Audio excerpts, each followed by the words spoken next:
One take. This is NBA One Take featuring yours truly, Pretty Boy Lake. This is NBA One Take for your head, NBA One Take for your brain. Coming to you live from our home in Red Hook, New York. This is NBA One Take, May 23rd, 2024.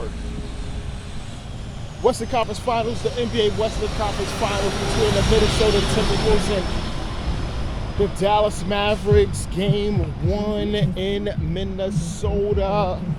And this was a good game. This was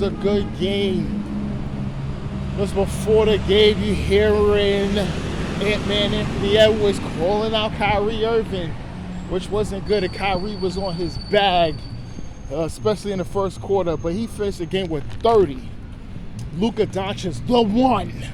Luka Doncic finished with 33 and 8 as they be able to hold him off and get a big win here, 108-105. Anthony Edwards, 19, 11, and 8. But the shooting was terrible. And he looked gassed and tired. He did. No excuses, though, but he did look tired. And people was saying that, but he looked out there, looked tired. Karl Anthony Towns finished with 16. It was a Jaden McDaniels, man. He had 24. He was looking real good at times, and Nas Reed finished with 15. Listen, Minnesota need to make adjustments because this Dallas team, they're not like the Nuggets. They are more athletic in certain key positions, and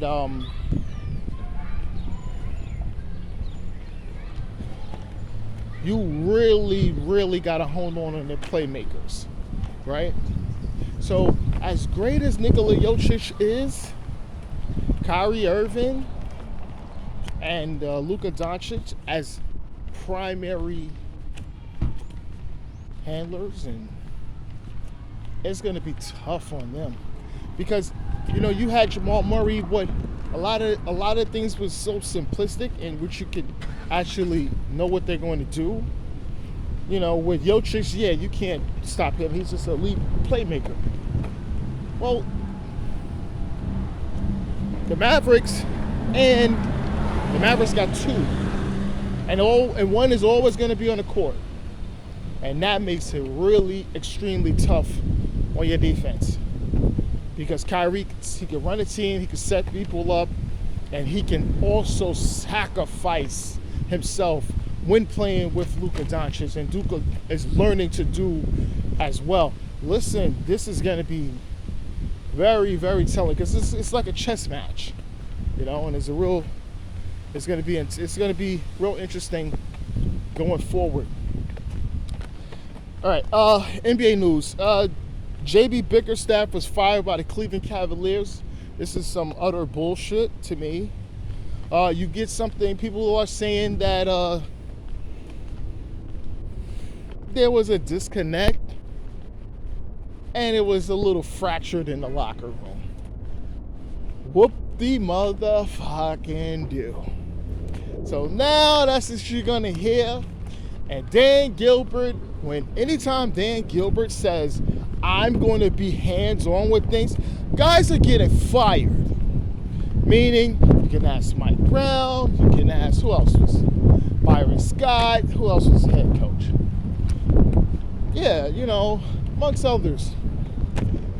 When he says, I'm going to be hands-on, meaning the coach is going to get fired. So, what makes up this?